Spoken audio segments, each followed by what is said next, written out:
Madhava Kunja Bihari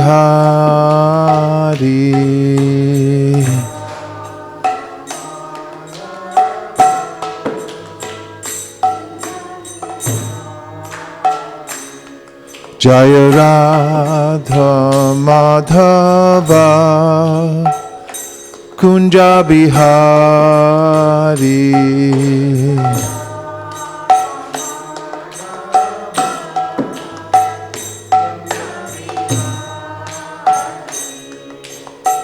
Gopi Janna Vallabha Girivaradhari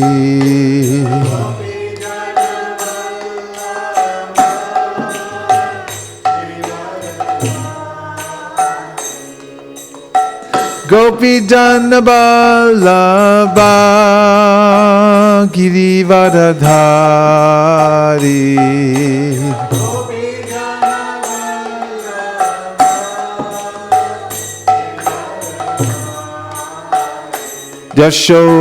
Yashodanandana Vrajajanaranjana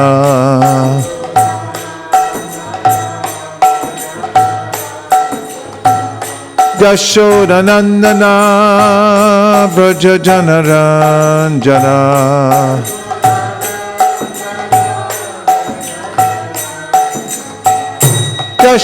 Yashodanandana Vrajajanaranjana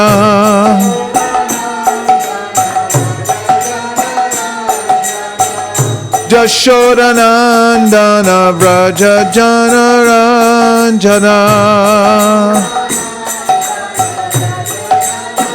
Jamuna Tira Vanachari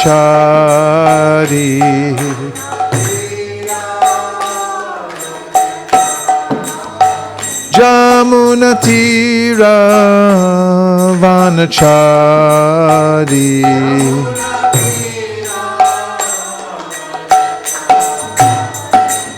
Jaya Radha Madhava Kunja Bihari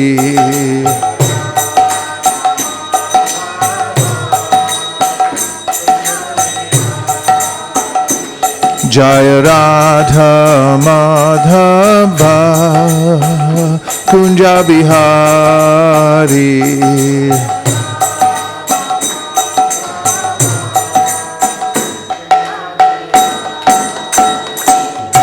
Gopi Janna Vallabha Girivaradhari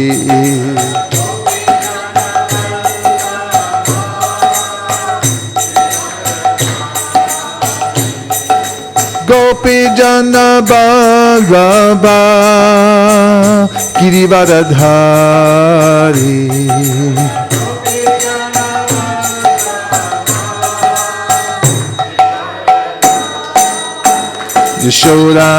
Yashodanandana Vrajajanaranjana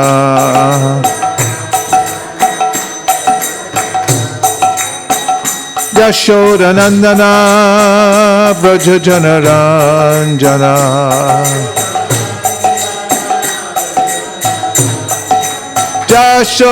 Yashodanandana Vrajajanaranjana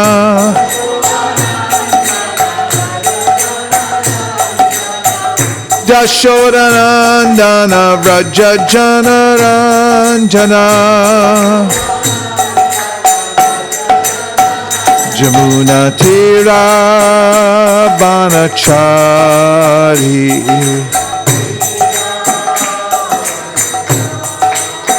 Jamuna Tira Vanachari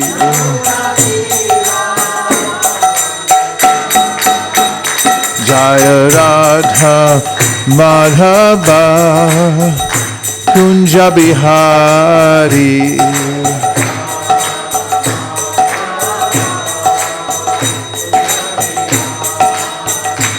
Jaya Radha Madhava Kunja Bihari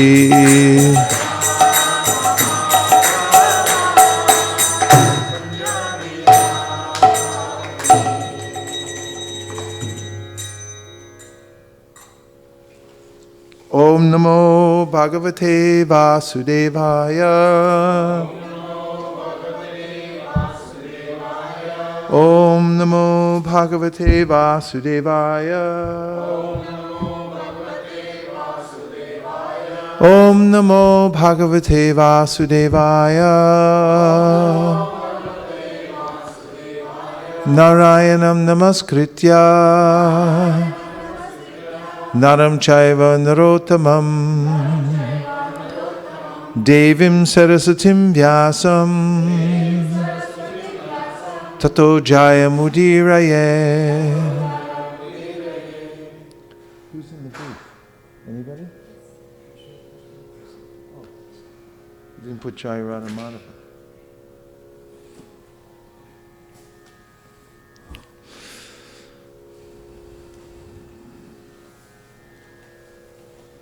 Okay, could you please put up the verses for the Sri Upanishad?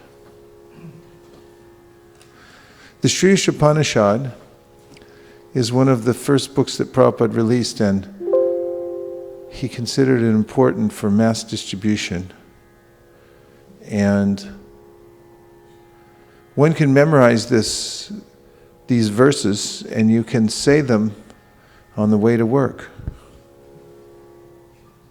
It's good when you get in your car in the morning to go somewhere, if that's what you have to do, or a train. You should have a series of mantras that you can chant so that you can, sometimes Chaitanya Mahaprabhu, when he would set out on a journey, he would begin by singing some mantras. One of them was Krishna, Krishna, Krishna, Krishna, Krishna, Krishna, Krishna, Hey. Krishna, Krishna, Krishna, Krishna, Krishna, Krishna, Krishna, Hey. Krishna, Krishna, Krishna, Krishna, Krishna, Krishna, Rakshamam. Krishna, Krishna, Krishna, Krishna, Krishna, Krishna, Pahimam. Rama, Raghava, Rama, Raghava, Rama, Raghava, Rakshamam. Krishna, Keshava, Krishna, Keshava, Krishna, Keshava, Pahimam. And also the Nrsimha mantra. Namaste Narashinghaya Prahladadayine Hiranyakashipur Vakshaha Shilatankanakalaye Ito Nrsimha Parato Nrsimho Yato Yamitato Nrsimha Pahir Nrsimho Hridaye Nrsimho Nrsimha Mading Sharanam Prapadye. And then one can chant the verses from the Sri Upanishad. It just takes a couple of minutes. There's only 19 verses altogether. So let's do them together.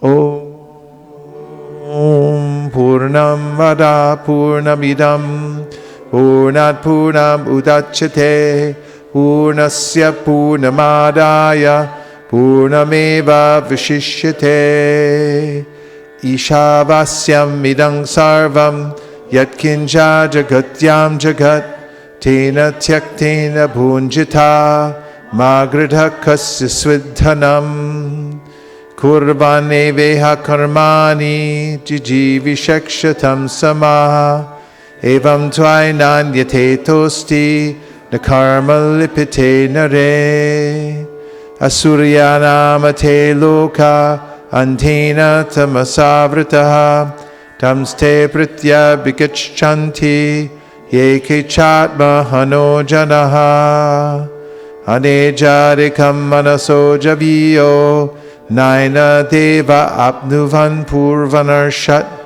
Tadhavato Jnanatyeti Tishtat Tasminapo Matarishva Dadati Tadejati Tadnaijati Tadhure Tadvantike Tarantarasya Sarvasya Tadu Sarvasyasya Bhayataha Yastu Sarvani Bhutani Atmani Vanupashyati Sarva Bhuteshu Chatmanam Tato Na Vijagupsate Yasmin Sarvani Bhutani Atmaivad Bhut Vijanataha Tatra Ko Mohaka Shoka Ekatvam Anupashyataha Saparya Gachchukram Makaya Mavranam Asnaviram Shudham Apapa Vidham Kavir Manishi Paripu Swayambhur Yathat Yatyatortan Vyartha Shasvatibhya Samabhyaha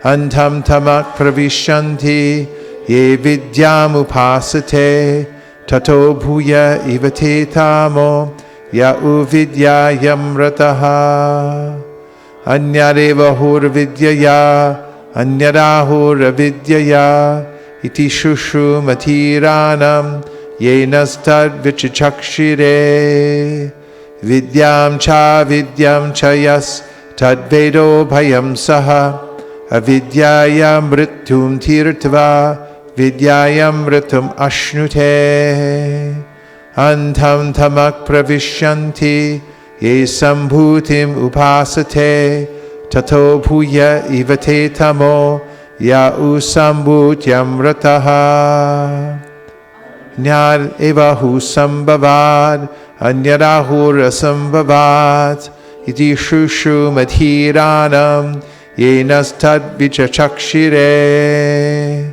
Sambhutim Cha Vinasham Cha Yastad Vedo Bhayam Saha Vinashena Mrityum Tirtva Sambhutyam Mritum Ashnute Hiranmayena Patrena Satyasya Pihitam Mukham Tattvang Pushana Pavranu Satyadharmaya Drishtaye Ushane Karshayama Surya Prajapatya Vyuharashmin Samuha Tejo Yate Rupam Kalyanatamam Tate Pushyamyo Savasau Purusha Somasmi Vayuranilamambratam Atedam Basmantam Shariram Om Kratosmara Kritam Smara Kratosmara Kritam Smara Agnenaya Supataraya Sman Vishvani Deva Vayunani Vidvan Yu Yodyasmashtu Haranameno Bhuyishtam Te Nama Uktim Vidhema. The personality of Godhead is perfect and complete. Because He is completely perfect, all emanations from Him, such as this phenomenal world, are perfectly equipped as complete wholes. Whatever is produced of the complete whole is also complete in itself. Because He is the complete whole, even though so many complete units emanate from Him, He remains the complete balance. Everything animate or inanimate that is within the universe is controlled and owned by the Lord. One should therefore accept only those things necessary for himself, which are set aside as his quota, and one should not accept other things, knowing well to whom they belong. One may aspire to live for hundreds of years if he continuously goes on working in that way, for that sort of work will not bind him to the law of karma. There is no alternative to this way for man. You can all repeat. What's the next one? Didn't we just do that? Next, please. The killer of the soul, whoever he may be, must enter into the planets known as the worlds of the faithless, full of darkness and ignorance. Although fixed in his abode, the personality of Godhead is swifter than the mind and can overcome all others running. The powerful demigods cannot approach him. Although in one place he controls those who supply the air and rain, he surpasses all in excellence. The Supreme Lord walks and does not walk. He is far away, but he is very near as well. He is within everything, and yet he is outside of everything. He who sees systematically everything in relation to the Supreme Lord, who sees all living entities as his parts and parcels, and who sees the Supreme Lord within everything, never hates anything or any being.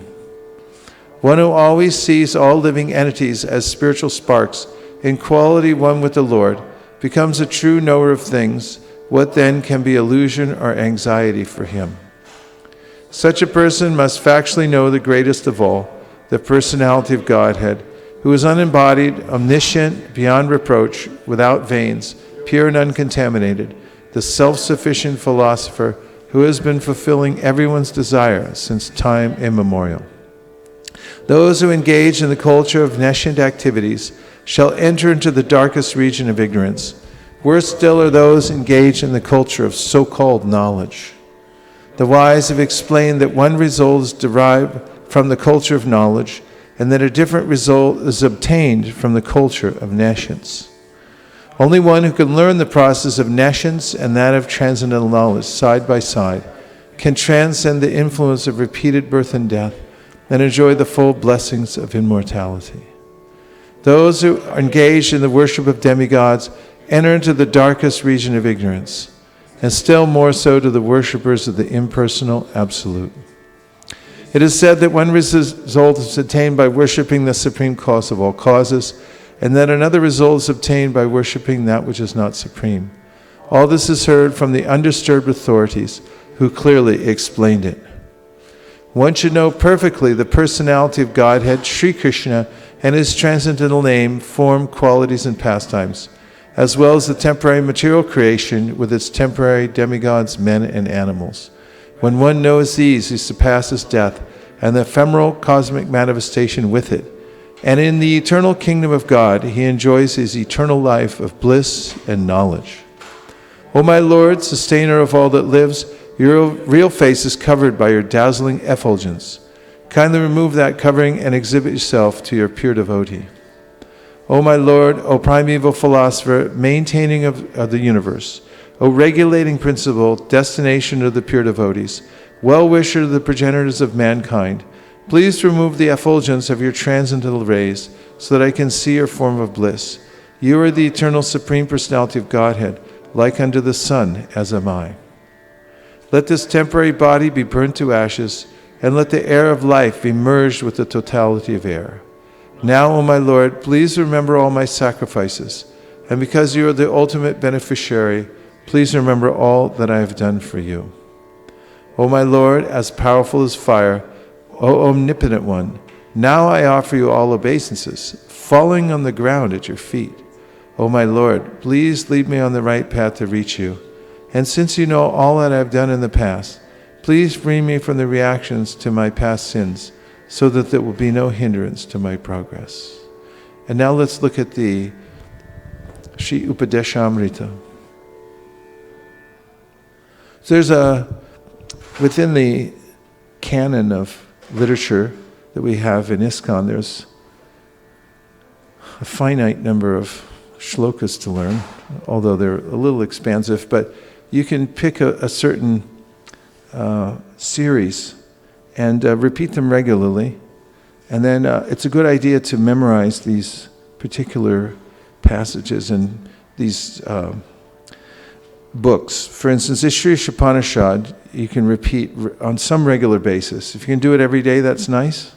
And that way, once you learn it, well, you're getting ready for work in the morning, or when you're driving to work or coming home, you can recite those verses and remember them. And same with the Upadeshamrita, which is the essential advice for how to advance in devotional service to the highest level. So just commit this to memory.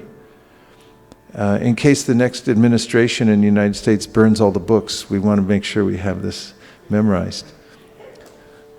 Vacho vegam manasakrodha vegam jihva vegam udarapasta vegam hitan vegan yo vishaheta dhira sarvamapi mam prativim sashishyad hatyahara prayashascha prajalpo niyamagraha janasangascha lalyam cha shadbhir bhaktir vinashyati utsahan nishchayad dharyat tat tat karma pravartanat sangatyagat satovrate shadbhir bhakti prasiddhyati dadati pratigrunati kukyamakyati prishyati bhunkte bhojayate chaiva shadvidam pritilakshanam krishneti yasya giritam manasadriyeta dikshasti chet pranati bhishcha bhajantamisham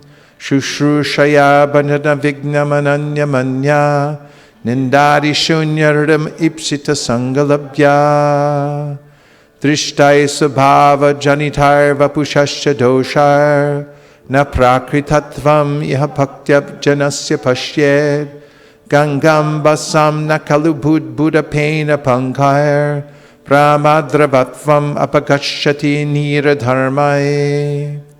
Syat Krishna nama charitari sitaptya vidya patopatapta rasanasya narochikanu kintvav arad anudilam kalusaiva jushta svadvikramad bhavati tadgadamula hantri tannama rupa charitari sukirtananu smrityo karmena rasana manasi niyojya Tishtam vraje tadanuragi jananugami kalam nayet akilim ityupadesha saram vaikuntaj janito vara madhupuri tatrapi rasotsavad vrindaranya mudarapani ramana tatrapi govardhanaha radha kunnamihapi gokalapate primamratap lavanad Kuryarasya virajato giritate sevam vivekina kaha Karamibhyah parito hare pritaya vyaktim yayornyaninas Devyo jnana vimukta bhakti parama premaika nishtas tataha Tevyasta pashupala pankajadrishastabhyopi saradika Preshta tadvad iyam tadiya sarasitam nashayat kakriti Krishnasyo chai pranaya vasati priyasibhyopi radha Gundam chasya munibirapitasthadrageva vyadhayi Yat preshtar apyalam asulabam kim punar bhakti bhajam Tapremedam sakrad api saras natur avishkaroti. A sober person who can tolerate the urge to speak, the mind's demands, the actions of anger, and the urges of the tongue, belly, and genitals, is qualified to make disciples all over the world. One's devotional service is spoiled when he becomes too entangled in the following 6 activities. 1. Eating more than necessary or collecting more funds than required. 2. Over-endeavoring for mundane things that are very difficult to obtain. 3. Talking unnecessarily about mundane subject matters. 4. Practicing the scriptural rules and regulations only for the sake of following them and not for the sake of spiritual advancement, or rejecting the rules and regulations of the scriptures and working independently or whimsically. 5. Associating with worldly-minded persons who are not interested in Krishna consciousness. And 6. Being greedy for mundane achievements. There are 6 principles favorable to the execution of pure devotional service. 1. Being enthusiastic. 2. Endeavoring with confidence. 3. Being patient. 4. Acting according to regulative principles such as Shravanam, Kirtanam, Vishnu, Smaranam, hearing, chanting, and remembering Krishna. 5. Abandoning the association of non-devotees. And 6. Following in the footsteps of the previous acharyas. These 6 principles undoubtedly assure the complete success of pure devotional service. Offering gifts in charity, accepting charitable gifts, revealing one's mind in confidence, inquiring confidentially, accepting prasad, and offering prasad are the 6 symptoms of love shared by one devotee and another. One should mentally honor the devotee who chants the holy name of Lord Krishna. One should offer humble obeisances to the devotee who has undergone spiritual initiation, diksha, and is engaged in worshiping the deity. And one should associate with and faithfully serve that pure devotee who is advanced in undeviated devotional service and whose heart is completely devoid of the propensity to criticize others. Being situated in his original Krishna-conscious position, a pure devotee does not identify with the body. Such a devotee should not be seen from a materialistic point of view. Indeed, one should overlook a devotee's having a body born in a low family, a body with a bad complexion, a deformed body, or a diseased or infirm body. According to ordinary vision, such imperfections may seem prominent in the body of a pure devotee, but despite such seeming defects, the body of a pure devotee cannot be polluted. It is exactly like the waters of the Ganges, which sometimes during the rainy season are full of bubbles, foam, and mud. The Ganges waters do not become polluted. Those who are advanced in spiritual understanding will bathe in the Ganges without considering the condition of the water. The holy name, character, pastimes, and activities of Krishna are all transcendently sweet like sugar candy. Although the tongue of one afflicted by the jaundice of avidya, ignorance, cannot taste anything sweet, it is wonderful that simply by carefully chanting these sweet names every day, a natural relish awakens within his tongue, and his disease is gradually destroyed at the root. The essence of all advice is that one should utilize one's full time, 24 hours a day, in nicely chanting and remembering the Lord's divine name, transcendental form, qualities, and eternal pastimes, thereby gradually engaging one's tongue and mind. In this way, one should reside in Vraj, Goloka Vrindavan Dham, and serve Krishna under the guidance of devotees. One should follow in the footsteps of the Lord's beloved devotees who are deeply attached to his devotional service. The holy place known as Mathura is spiritually superior to Vaikuntha, the transcendental world, because the Lord appeared there. Superior to Mathura Puri is the transcendental forest of Vrindavan, because of Krishna's Rasa Leela pastimes. And superior to the forest of Vrindavan is Govardhan Hill, for it was raised by the divine hand of Sri Krishna and was the site of his various loving pastimes.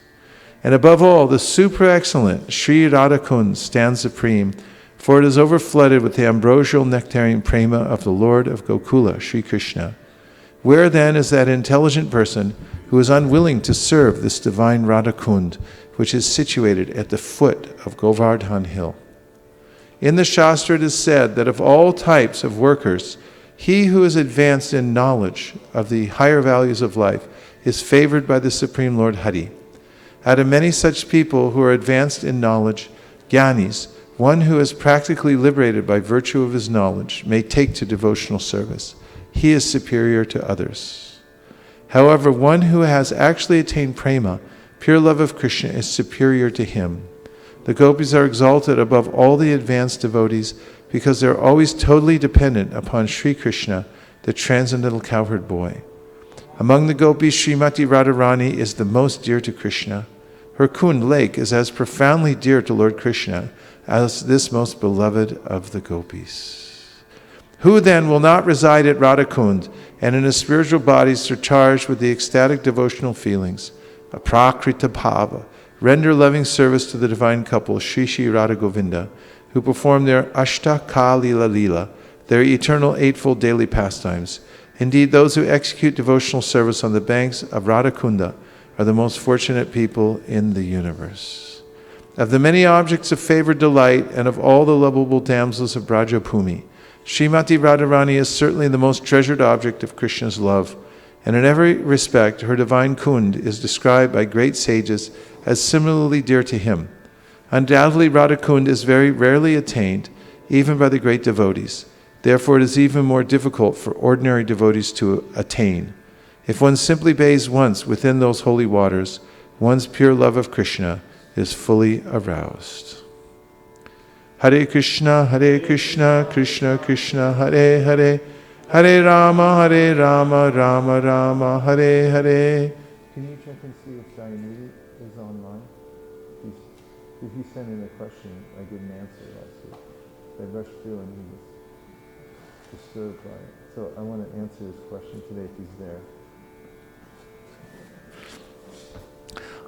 Om Ajnana Timirandasya Jnananjana Shalakaya Chakshurunmilitam Dena Tasmai Shri Gurave Namaha Shri Chaitanya Manobhishtam Sthapitam Yena Bhutale Swayam Rupa Kadahmahyam Dadati Swapadantikam Vandeham Sri Guru Sri Yuta Padakamalam Shri Gurun Vaishnavamscha Shri Rupam Sagrajatam Sahagana Raghunatham Vitam Tam Sajivam Sadvaitam Sadvatutam Parijana Sahitam Krishna Chaitanya Devam Sri Radha Krishna Padan Sahagana Lalita Shri Vishakhan Vitamscha.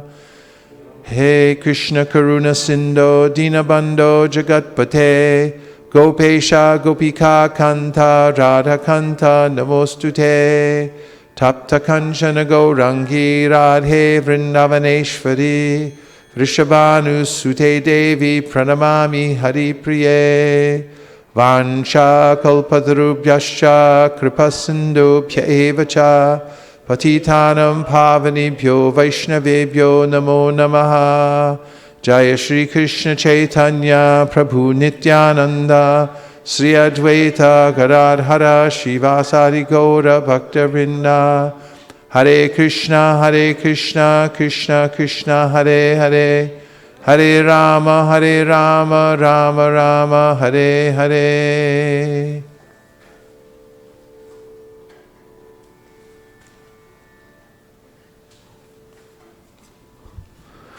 Great to see everybody. Hare Krishna. Do you feel better after chanting the Brahmas, after chanting the Sri Ishapanishad and the Upadeshamrita? You can feel better every day. Just make time to recite these prayers. And one little trick is you can record it or have somebody with really good pronunciation record it and then listen to it as soon as you wake up in the morning, before you go to bed at night, while you're in your car, and just keep reciting it over and over again until you know it. And then you can repeat it. It's also good to take with you when you go on pilgrimage. Whenever you go see the deities, you can recite these prayers. Take a little extra time. When you go into holy places, as you're on your entrance, you can recite these notable prayers. And Krishna will notice you then. He'll take notice.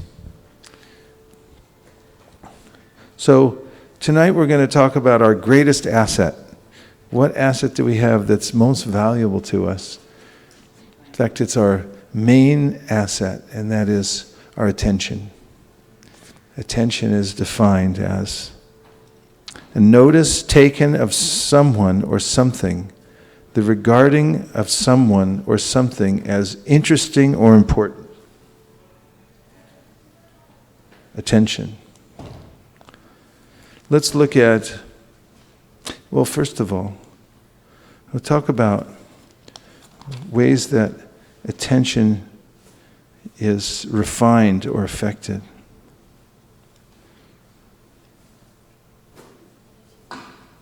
Dayanidhi is online? What's his question?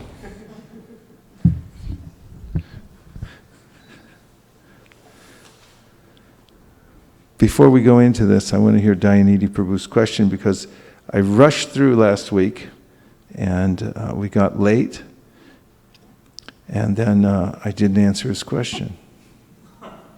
And I felt bad about it ever since.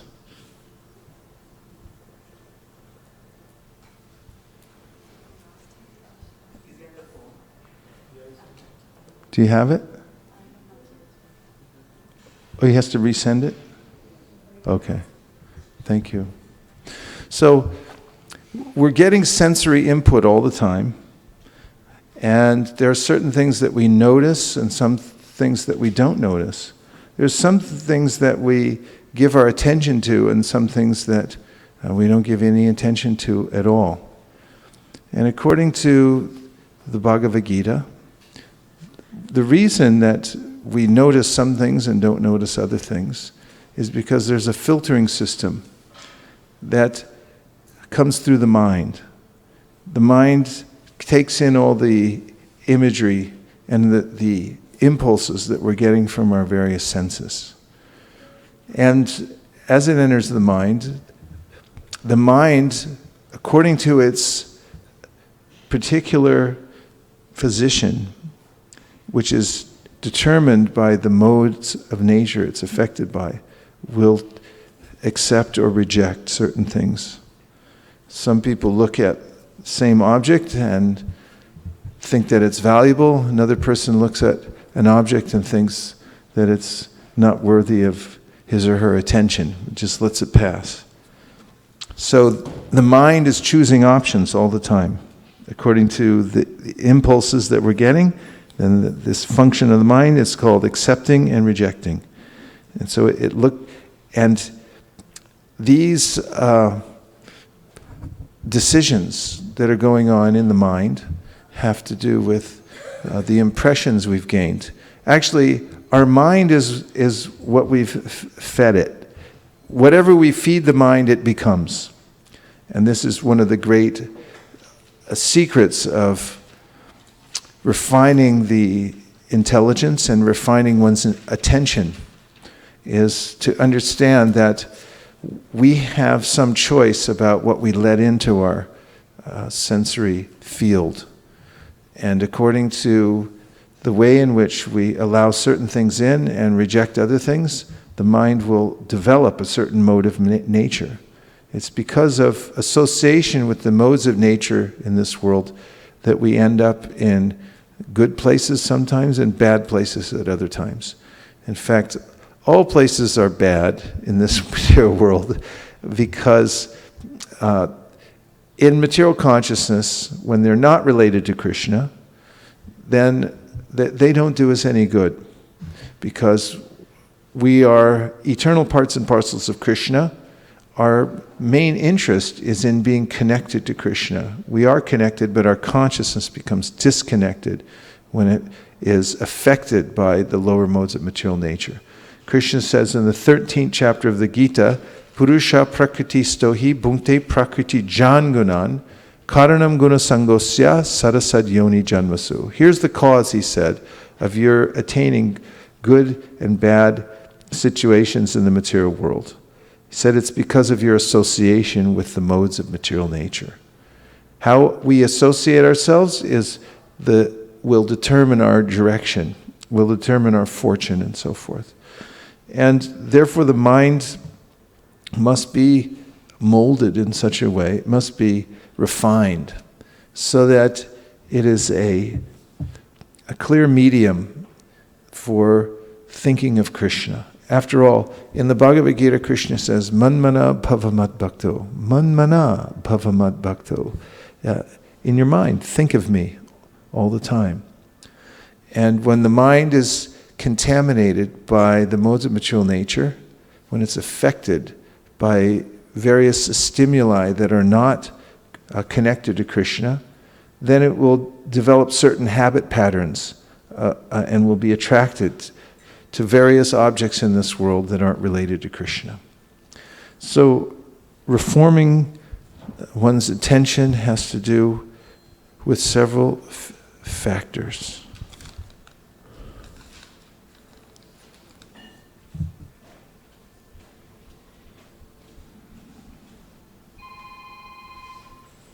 Just first I'm going to enter a couple of verses into evidence. Please feel free to turn your phones on, and if you can, turn them up loud, because if they go off in the class, then you can then purchase at least a Sri Upanishad. Is that fair? Radhakri Prabhu, is it fair? It's okay? Okay, how much is it?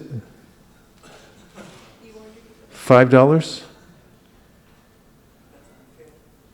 It's not fair? That's unfair to those who have the phones. At least they should get Srimad Bhagavatam. I know, but when we say that, then it just sort of rolls over because it's too extreme. Why don't you get a couple of Sri Upanishads? Let's put them up here and get a little closer to that. Can we have a couple? So turn your phones on. If they go off, you can buy a Sri Upanishad for $5. Fair enough? Everyone? Yes. Okay, fair enough.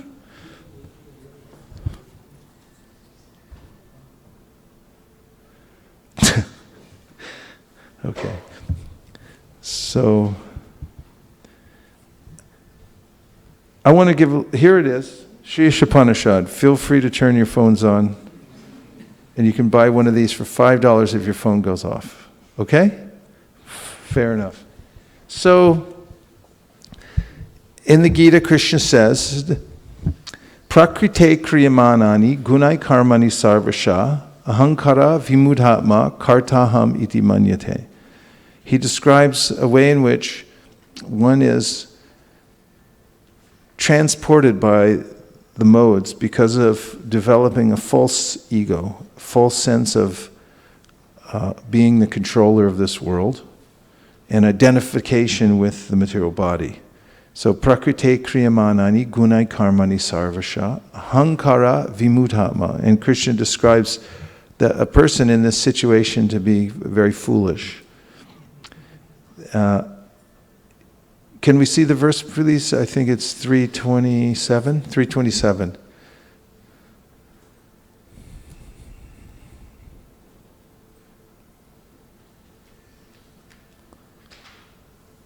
Krishna, Krishna, Hari, Hari.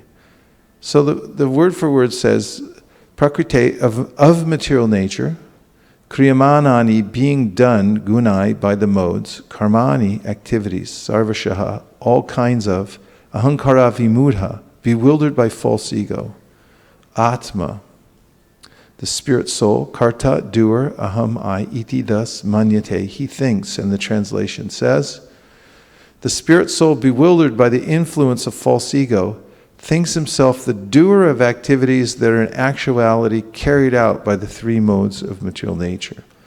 Prabhupada writes, two persons, one in Krishna consciousness and the other in material consciousness, working on the same level, may appear to be working on the same platform, but there is a wide gulf of difference in their respective positions. The person in material consciousness, convinced by false ego that he is the doer of everything, he does not know the mechanism of the body is produced by material nature, which works under the supervision of the Supreme Lord. The materialistic person has no knowledge that ultimately he is under the control of Krishna. The person in false ego takes all credit for doing everything independently, and that is the symptom of his nescience. He does not know that this gross and subtle body is the creation of material nature under the order of the Supreme Personality of Godhead, and as such his bodily and mental activities should be engaged in the service of Krishna in Krishna consciousness. The ignorant man forgets that the Supreme Personality of Godhead is known as Rishikesh, or the master of the senses of the material body, for due to his long misuse of the senses and sense gratification, he is factually bewildered by the false ego, which makes him forget his eternal relationship with Krishna. So this is the bewilderment which is caused by one's identification with the material nature and the body as being the self, and then thinking that I'm the doer and that I'm the body. And then one becomes swept away by the modes of material nature. But through the refinement of one's mind and intelligence and senses, purification, one comes to perfect knowledge. The refinement takes place through the process of devotional service. It's a positive cultivation, and it's mentioned in the Shastra. Sarvopari vinirmuktam tat pratvena nirmalam rishikena rishikesha sevanam bhaktir uchite. That by serving the Lord of the senses, that one gradually purifies the senses and comes free from this designated life of thinking that I'm the doer and this body is myself. And when one begins to emerge from this dark ignorance, then one comes to knowledge, and that's described in the Bhagavad Gita in a verse which is practically the opposite of prakrite kriyamanani, and that says, Tatvavit tu mahabaho, number of that verse? Guna karma vibhagayo. Here, take this. What is it? Okay. Tatvavit tu mahabaho guna karma vibhagayo guna guneshu vartanta iti matva nasajjite. Tatvavit. One who is, the vit means to know something, so one who knows tattva, the truth. Tatvavit tu mahabaho. This is Krishna speaking to Arjuna, so he calls him Almighty Armed. What is it? Tatvavit tu mahabaho guna karma vibhagayoho. 328, it's the next verse. Don't have to go far. You're right there. See, Tattvavit, the knower of the absolute truth. Two, but, Mahabaho, Almighty Armed One. So this is a but verse, because the last verse says, Prakrite krimanani, and this one says, but, Almighty Arjuna, one who is the knower of the absolute truth, guna karma, of works under material nature, vibhaga yoho. He knows the difference between working under the modes of material nature, guna, senses, guneshu, in sense gratification, vartante, are being engaged, iti, thus, matva, thinking, na, never, sajitate, becomes attached. Translation is, one who is in knowledge of the absolute truth, O mighty arm, does not engage himself in the senses and sense gratification, knowing well the differences between work and devotion and work for fruit of results. Now, hear the difference in the purport from the last verse we read. Purport, the knower of the absolute truth is convinced of his awkward position in material association.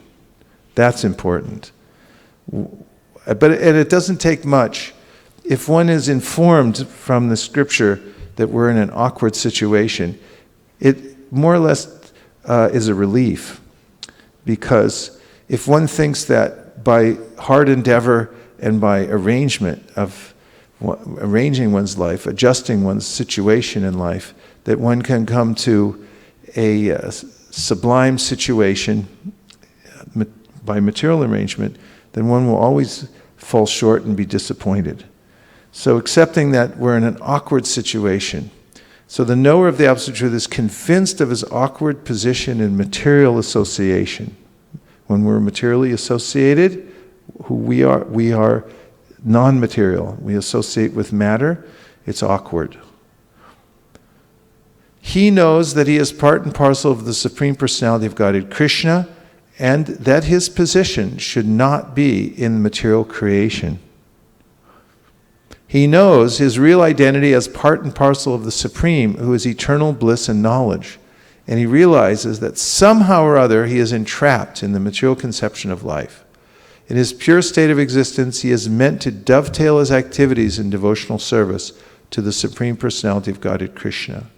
He therefore engages himself in the activities of Krishna consciousness and becomes naturally unattached to the activities of the material senses, which are all circumstantial and temporary. He knows that his material condition of life is under the supreme control of the Lord. Consequently, is not disturbed by all kinds of material reactions, which he considers to be the mercy of the Lord. According to Srimad Bhagavatam, one who knows the absolute truth in three different features, namely Brahman, Paramatma, and the Supreme Personality of Godhead, is called Tattvavit, for he knows also his own factual position in relationship with the Supreme.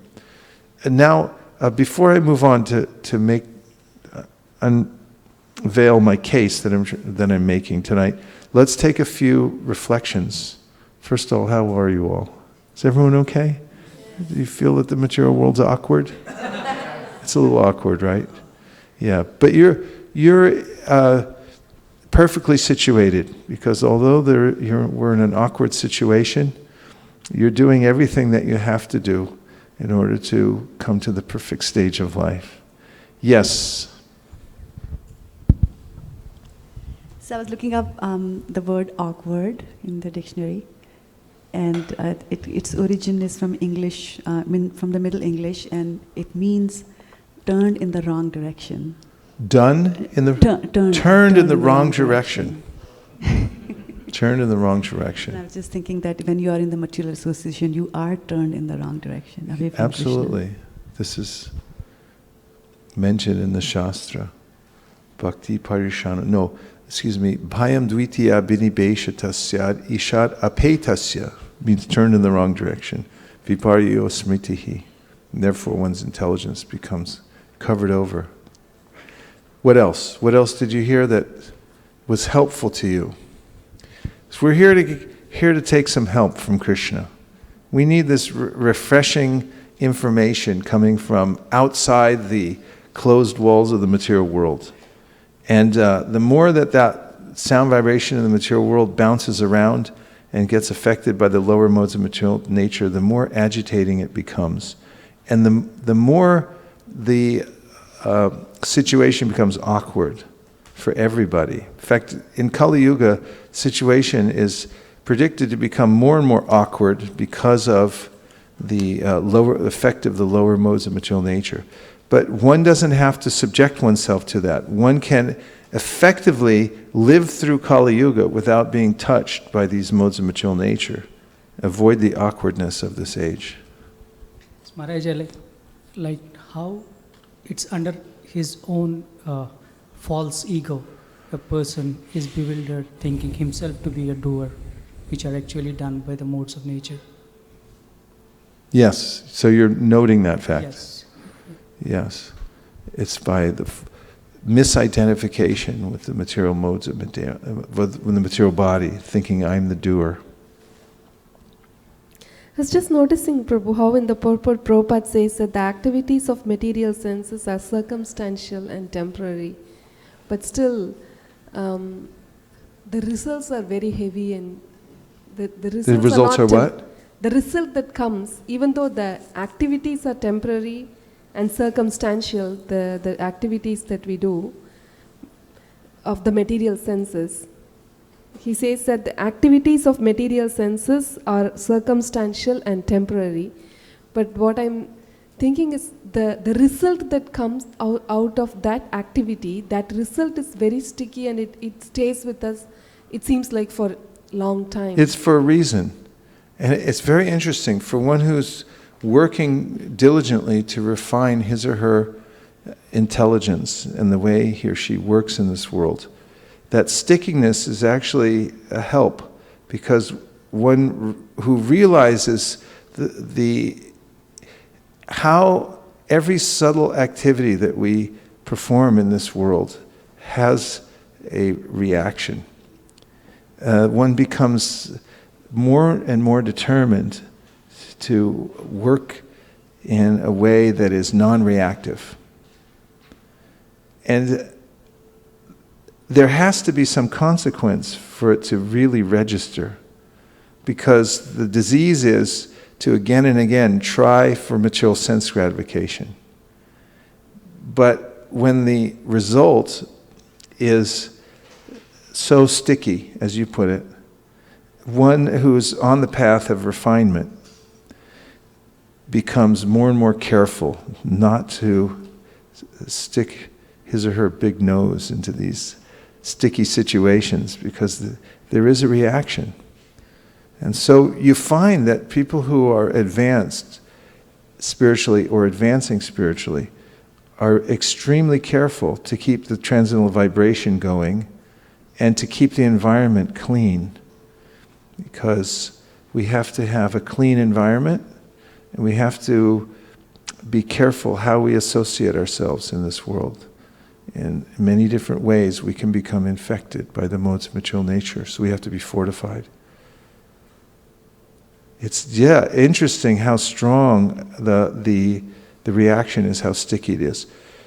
However, all those things can be overcome. The reaction of the senses, yastvindra gopam atavendra mohosa karma bandharu rupa palabhajanamathanoti karmani nirdahati kintucha bhakti bhajam govindamadi purusham tamaham bhajami. Brahma Samhita says that those who are engaged in this bhakti bhajan, they're worshipping Krishna by enunciating prayers, becomes free from this karmic reaction. What is even more dangerous is Vaishnava Paradha, which Chaitanya Mahaprabhu said, Upadeva Chinde, that it cuts down the creeper of devotional service. That's very, even more scary. You have to be careful on that side.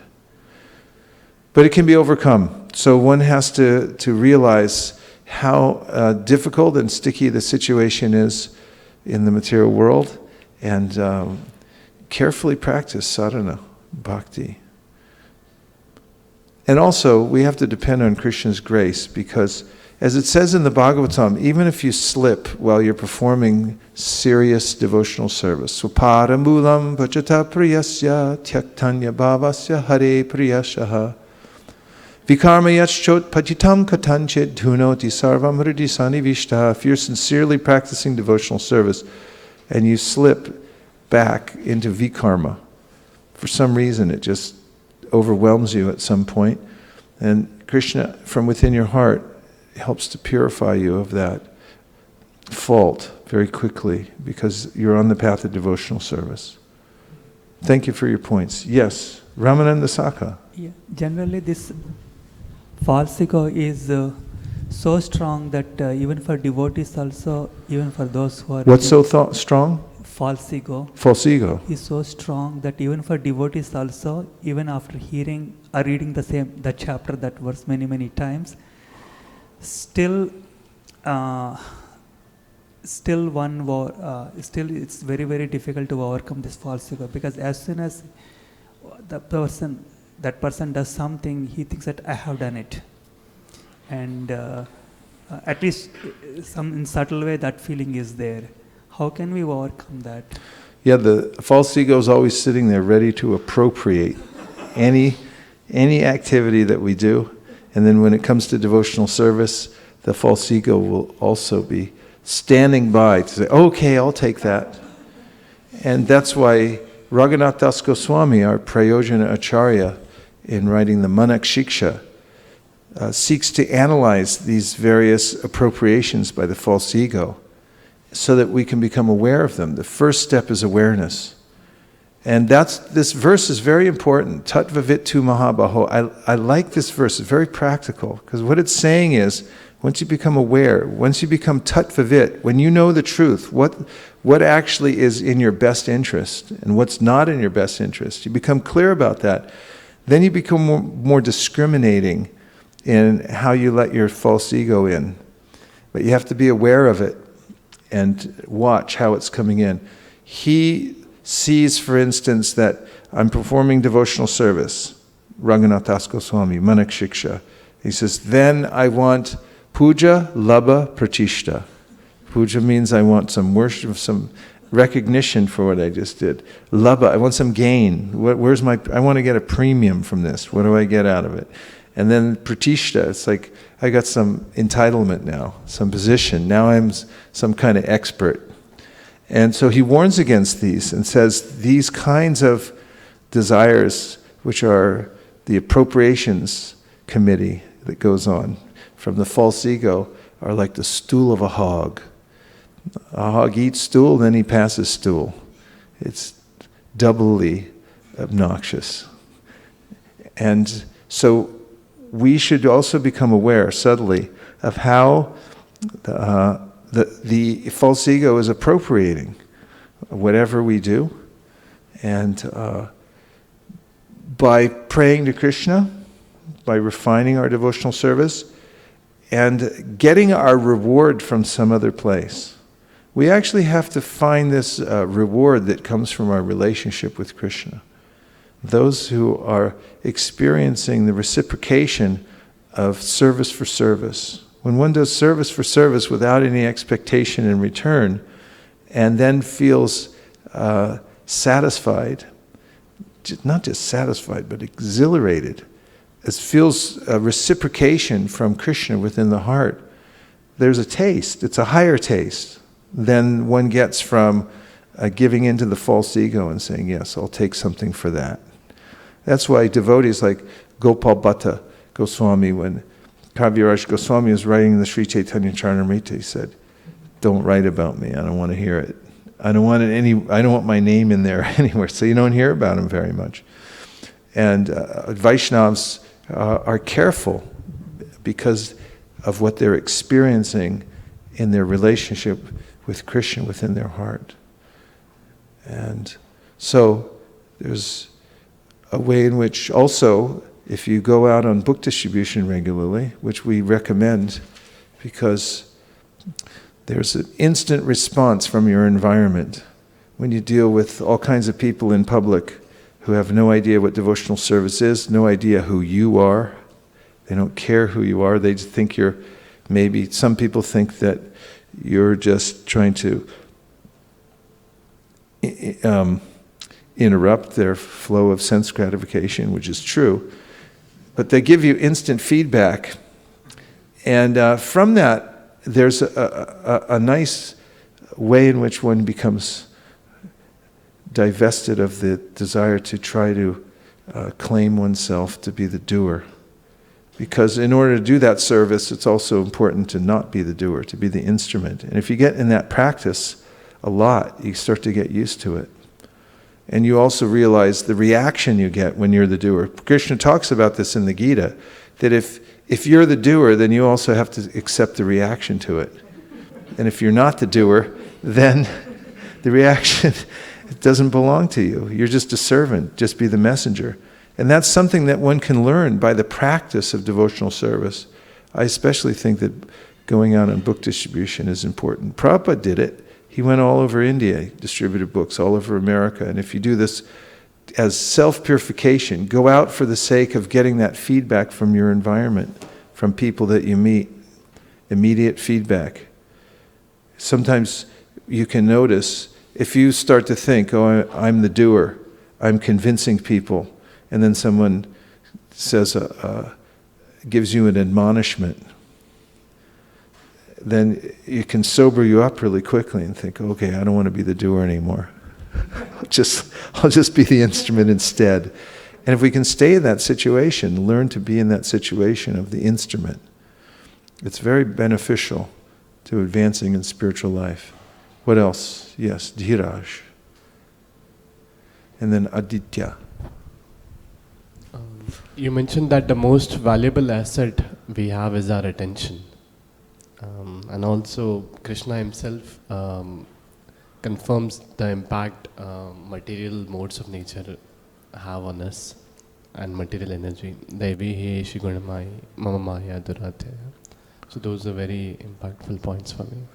Yeah, so you said, you're repeating that I had mentioned that our most valuable asset is our attention, and the second thing you said was? It is astonishing and really relieving to observe that material energy and its modes can be very, very strong. Yeah, they can be very, very strong. And can lower us. And can what? Lower us. Yes, that's true. We can get swept away by those modes of material nature. And our attention, and that's the topic tonight, our attention. Just take a minute to realize that you have an attention. You have a choice of where you can place your attention. And, well, where attention goes, energy flows. Our attention is immediately followed by our life's energy, where we invest our energies. And so it's very important. It's the crux of the matter in yoga, is where you place your attention.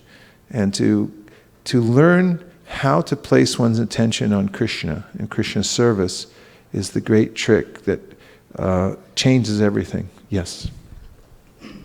Maharaj, I had a question with the service for service that you said, the point that you said earlier. So how does one do service exclusively for service sake? Is it that one gets a reciprocation of Krishna within one's heart, one gets a higher taste, and then one does more service? Is that? But then in that case, it is not just only for service, it is for the greed of getting a higher taste. So then that kind of contradicts the previous statement. So that's why Krishna says in the Gita, 3rd chapter, that it's hard to discern what action is, what inaction is, and how there's action within inaction, and inaction within action. Very difficult to understand. But the science of Krishna consciousness has to do with coming to the point of non-reactive work.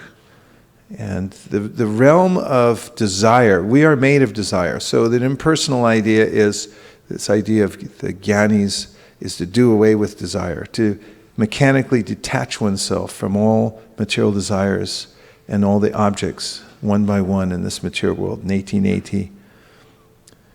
But the bhaktas instead transform their desire, the lust that I have for material objects, asat trishna, I have a thirst for things that don't really do me any good.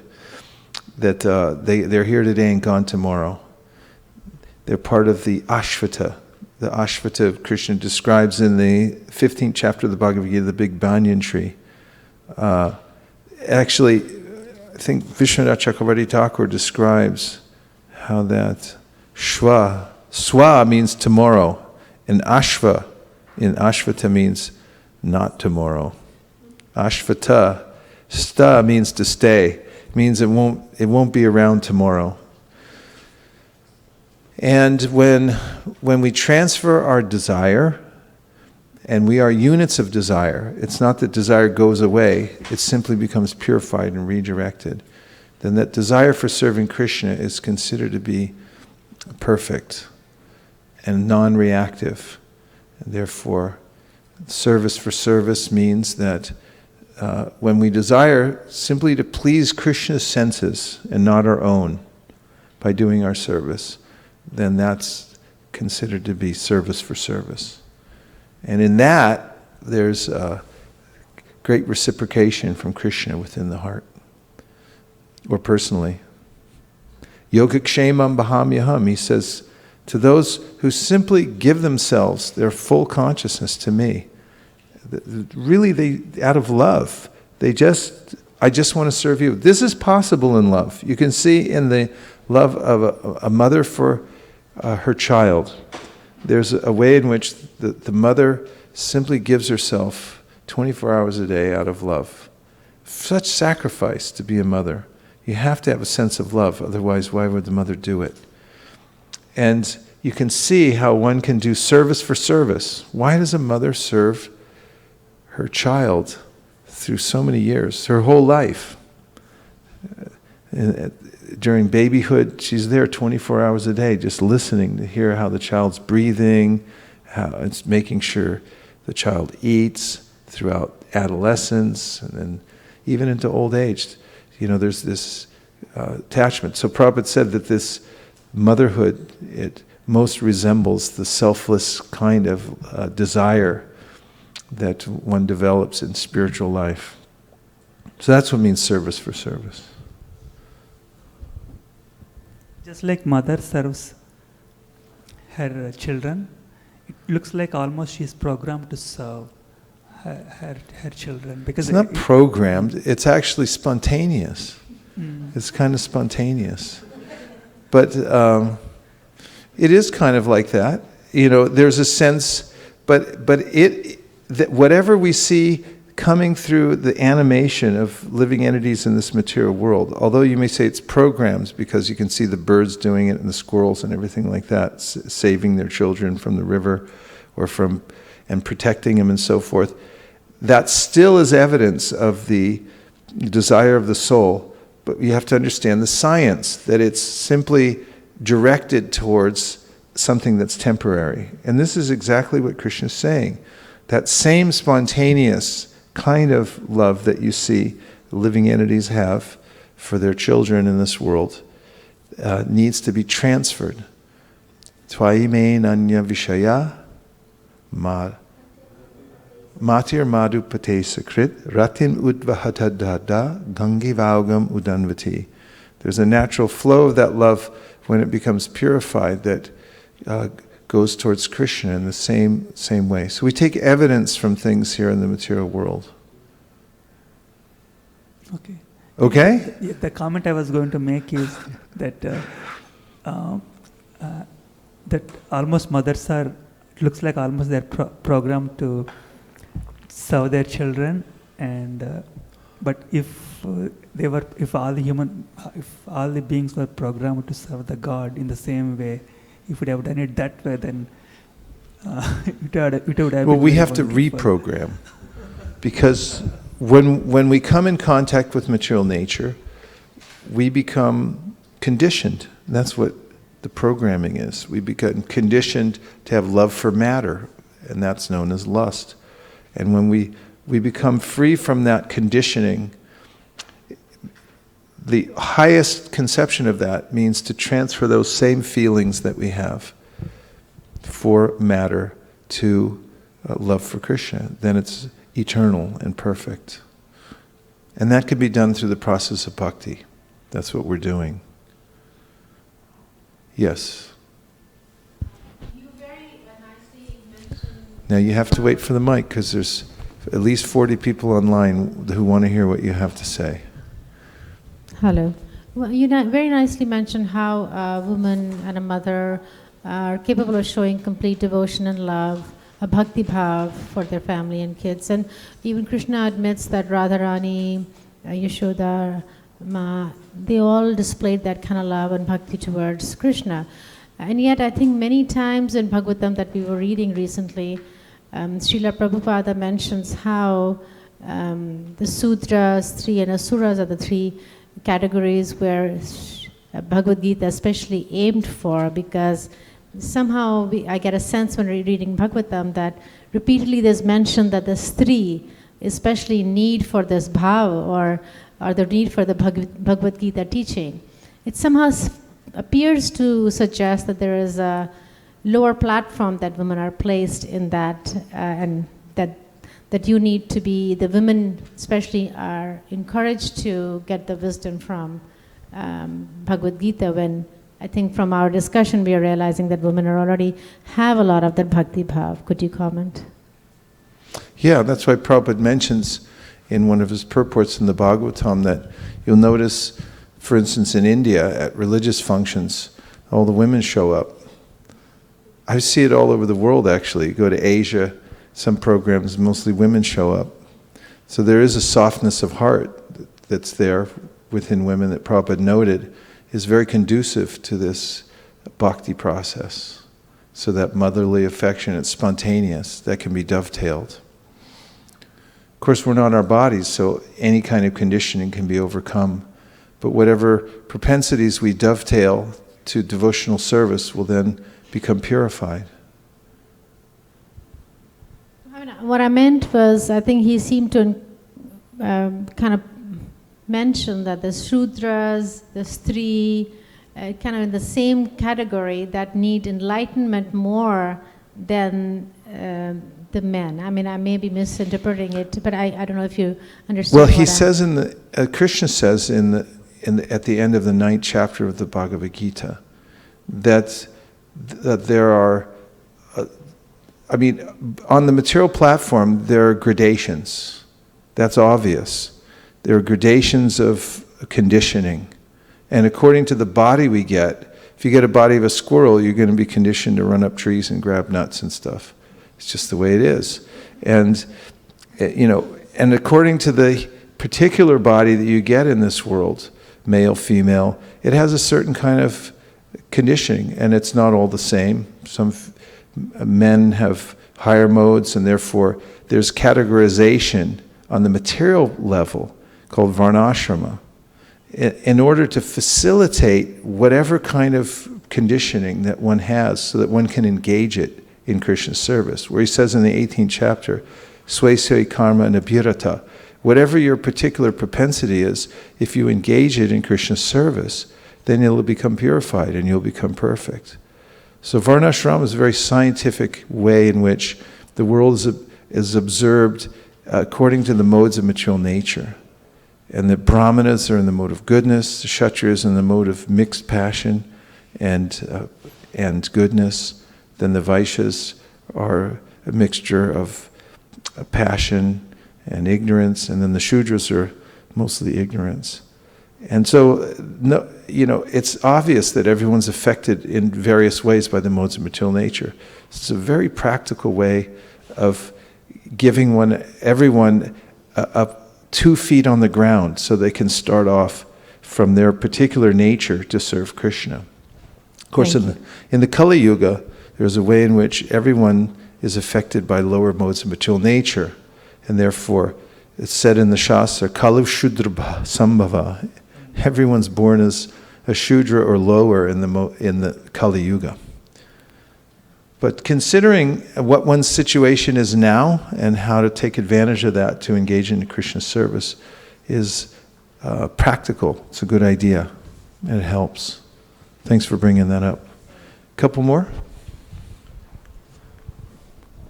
Thank you, Maharaj, for bringing the point of the reciting the verses. I was just today I was thinking morning, I was just walking to catch my train, and I had some time, and that time I could recite, so I was just thinking how this is such a blessing to have these things memorized that we can... Yeah, there's variety of spiritual sound vibration, and if you imbibe all that, then you can use it at various times keep your interest and keep the vibration going. It's very important.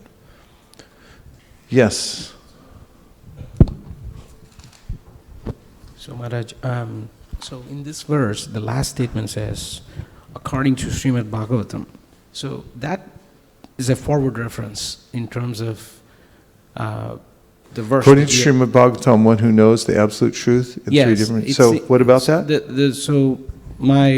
So this is the third chapter of Bhagavad Gita, and here is a reference about Srimad Bhagavatam. According to Srimad Bhagavatam, I'm reading this, and it seems to me that it's a forward reference in terms of that something that I need to understand from Srimad Bhagavatam.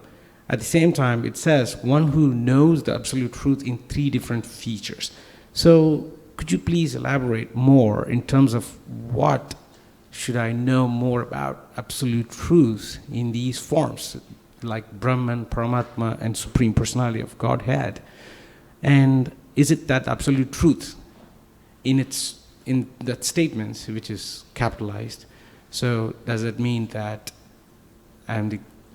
my constitution position is servant of Krishna, or as it defined, as it stated here, is it that we are all part and parcel of Krishna? It all dovetails to the same thing, like my understanding that I'm part and parcel of Supreme Personality of Godhead, and my position is being the servant of Krishna. Is that absolute truth? And what should I know about the absolute truth in three different features?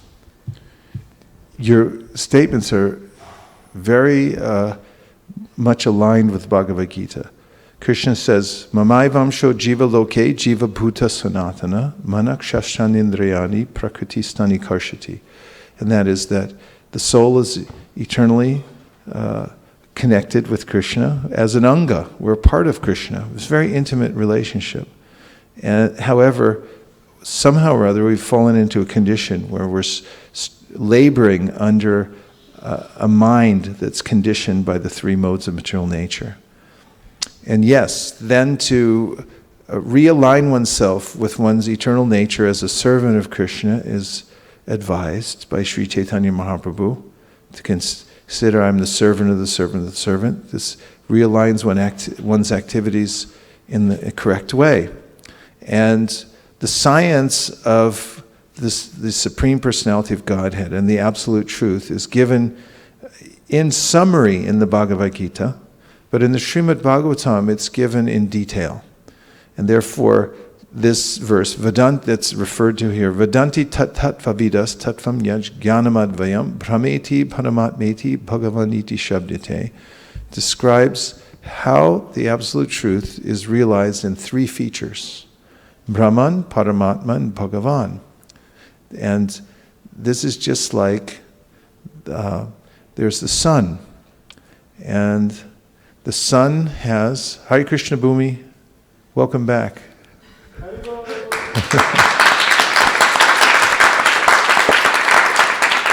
We've been sitting here waiting for you for a while. The sun has several features, although it's one thing. If the sun comes in the room, you'll say, there's the sun. But if the actual sun globe came in the room, you'd be toast, as they say. The sun globe itself has a particular feature. It has form, and then there's the effulgence of the sun, which is more amorphous.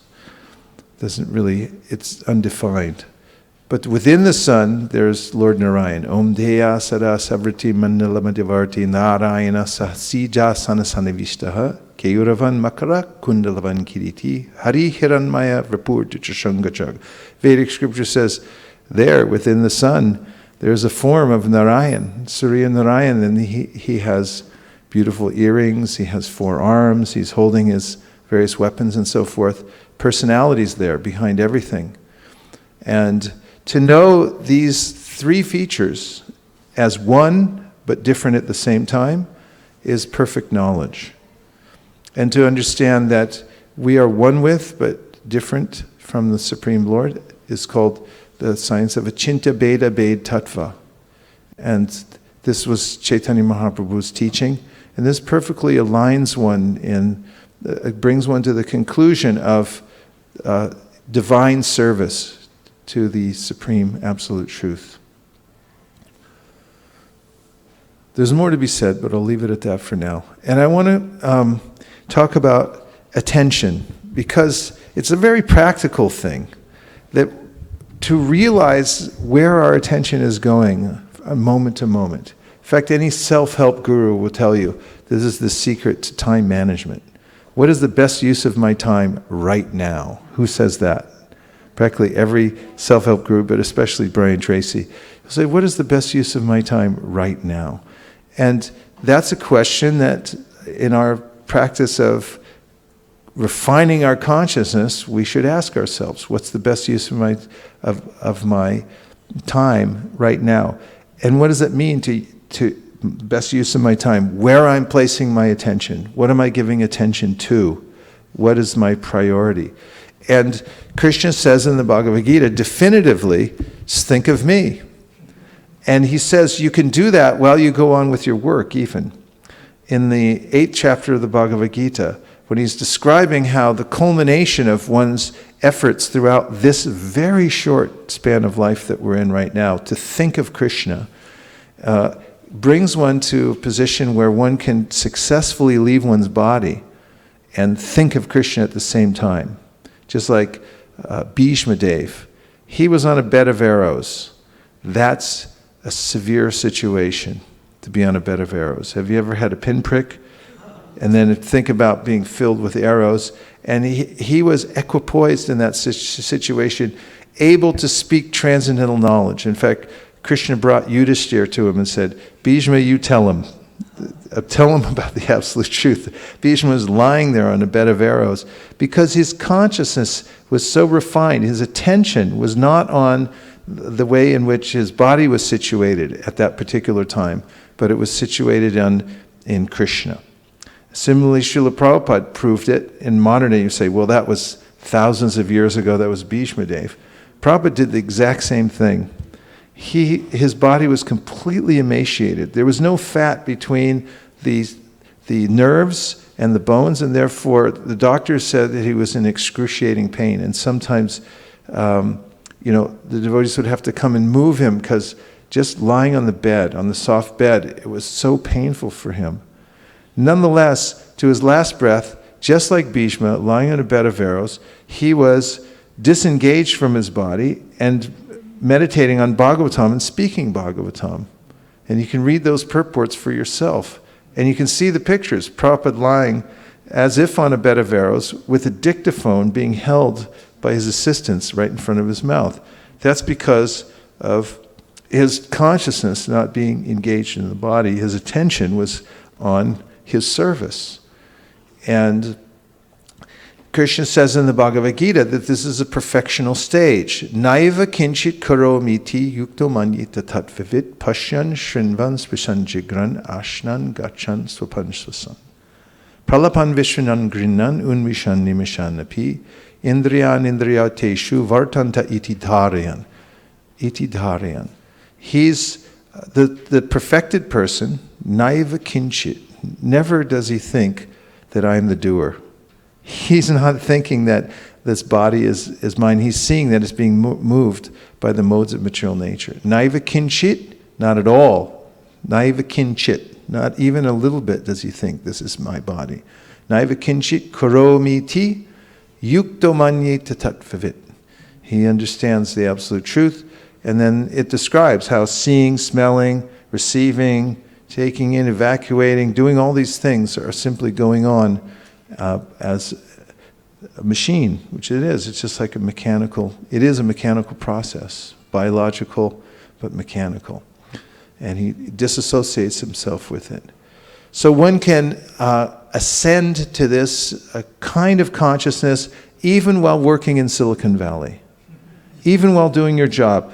Krishna says in the 8th chapter of the Bhagavad Gita that, Arjuna, you should do your work at the same time think of me.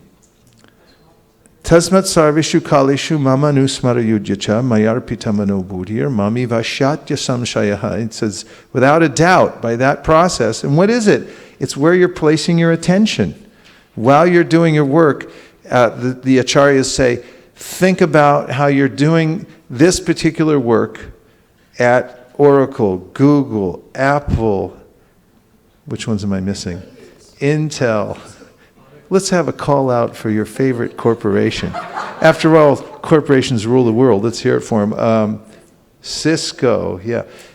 Even while working in these situations, which one of our younger devotees who just tried it out described as hell itself, one can at the same time be conscious of Krishna by thinking, I'm doing this work for Krishna. Mentioned in the Bhagavad Gita, if you give the fruits of your labor to Krishna, even while you're working, then you'll be thinking the fruits are going to Krishna. And your mind follows the money. Everybody's mind follows the money. Who got the money? And if you give away your money, then your mind will follow it also. It's a practical thing. But watch your attention. See where where you're placing your attention. That's what you're going to get. So where attention goes, energy flows. So it's a science of attention. And refining the attention, there's a few points. One is vow. You have to make vows to fix your attention in a certain way, because inevitably the mind will run off in another direction. What you think today is important, tomorrow you may abandon and go somewhere else. That's how crazy the mind is. One day it says, this is important, next day it says, I don't like it anymore. Kids do it all the time. They do it second by second. Adults do it maybe month by month or year by year. But it's all a function of the mind, accepting and rejecting. So you have to make serious vows. Yesham twantakatam papam jananam punya karmanam te dvanva mohanir mukta bhajanti mam dhridavrata. When you make a serious vow, dhridavrat. What's a vrat? A vrat means happiness. When you make a dhridavrat, when you're able to make serious vows in life, it's like, when people climb mountains, they have to have something to hold on to. When you're going up the hill, up the mountain, you have to have points at which you can grab on. Those vows, even think of the word, it's got some space in it, a little V, you can dig it in and you can grab on. That's where you can actually get some traction to keep your attention going, because the mind want to run off and you say, no, I have my vow. This is where we fix our mind. And that vow can be made after reasoning very well. Using your intelligence to understand what's best for me. Where's the best place for me to place my intelligence? And then make a vow. This is where I'm going to place my intelligence every day. Where? I'm going to chant God's names every day. And some days your mind will think this is a good idea. Some days your mind will think this is not a good idea. But your vow will dig in and you'll say, I don't care what my mind says, because my intelligence says we made a vow and we're going to stick to it. And it's a well-reasoned vow, and that's it. That's a vow. Dhridavrat. Make a dhridavrat. So that helps making well-reasoned vows, and that's why we make a big deal of them. The other night we had an initiation ceremony here, and devotees made a vow amidst great pomp and circumstance, because it's meant to impress upon us and everybody else that these things are very important. We'd like to welcome all the devotees who have joined us online. It's just our heart and soul to be joined together here with all the devotees from all over the world. Don't you think? Yes. Let's just show them a little appreciation by pointing our attention towards them and saying, Hare Krishna. Hare Krishna. So pleasing. Thank you for joining us. So the vow is important. Find vows that are recommended by the scripture. Find vows that are recommended by the great Vaishnavas. Find vows that you can get your mind into by reasoning well that these are important for me, and then lock them into your life. And you may start with small vows and then work your way up to big vows. But use that V to dig a little crevasse into the rock so you have something to hold on to on the vow. So vows are very important about where we place our intention, because every day rolls around and the mind says, let me run free through the internet. And you say, no, you can't run free through the internet until you finish your 16 rounds, well enunciated, with good posture and with prayer And after that, we'll think about letting you have 5 minutes. Make vows. Vows are important. Stick to your vow, and if you stick to your vow, you become Dritavrata. Then you become famous. Famous first with yourself. You develop spiritual self-esteem when you keep your vows. Say, I'm keeping this vow, and you do it, then you start to feel proud of yourself. Not in a materialistic way, Ramananda Sakar, you listen. Not in a materialistic way where the false ego appropriates, but you actually feel like by Krishna's mercy, I was able to make a vow, and by his grace and by the grace of the Vaishnava, I was able to keep it. And you get a new stature in life because of your vows. And if you just let yourself go, then you end up in the gutter. Literally. I've seen it. Last night, at the end of the day, we went to Haight-Ashbury because, very interesting thing, a couple of devotees rented an apartment on Frederick Street, and it just so happens that it's Prabhupada's original apartment that he lived in. We had Gurudas come down and confirm it. And we were walking down the street in Haight-Ashbury last night. Interesting place in the evening time when the lights go down and the mode of ignorance comes in really heavily. And you can see how affected one can become by the modes. So take your vows and hold on to them very carefully. And our faith is called Shraddha. It's palpable. It's actually tangible where we place our heart. You can check in and see, where is my heart? In fact, at the time of death, this is the great check-in. How I've developed my heart. Think about developing your heart. How are you developing your heart? What's in there? Where are you placing your heart? Where's all your emotion going? And therefore Krishna says, Yang vapi smaran bhavan tajatyante kalevaram. Tajatyante kalevaram. When you cast aside this body, which will come any time now, then what happens at that juncture is the state of your heart is revealed. And what is that state of heart? It's called Shraddha. Krishna describes it in the 17th chapter of the Bhagavad Gita called Divisions of Faith. Shraddha means your faith can be affected by 3 modes of material nature, or it can be purified. And when it's purified, it means service for service. I'm interested in serving Krishna and the devotees, and this is pure faith. And when it's affected by the 3 modes of material nature, it goes all over the place. And you notice this test at the time of death. If those who have practiced devotional service during this life have done it partially, then part of their heart will go towards Krishna and the rest of it will be attached to many of the relative things in this world. So we have to purify our faith. Shraddha Shabde Vishwas Kahe Suridar Nishchay Krishna Bhakti Koila Sarva Karma Krita Hoy. It means that we have this overwhelming trust that by doing devotional service, I'm doing the right thing. Because by doing this, all other things are taken care of. Nothing else is more important. Krishna is not a thing, he's the thing. Devotional service is not an activity, it's the activity. And so with that comes greater and greater attention on devotional service when your heart is in it. Did anybody ask you, was your heart into it? You need to say, did you put your heart into it? That's Shraddha, where you place your heart. Shraddha. Shrad is heart, dha is active verb, means where you're placing something. Put your heart into it. So where do you get that faith? By association. Now there's an old saying, I don't know how old it is, but I saw it recently and I've been entertaining it in my mind quite a bit. I really like this. It says, if you're the smartest one in the room, you're in the wrong room. If you're the most advanced devotee in the room, you're in the wrong room. And Chaitanya Mahaprabhu said, get in a room where people are more advanced than you. I know it doesn't feel good sometimes because you think, I want to be the smartest one in the room. I want to be the more advanced one. I want to be, the big fish in a small pond. But move yourself into situations where you actually have more advanced association, where you're the menial servant, where you're the one who's listening rather than telling all the time. And try to be around advanced association. It's available.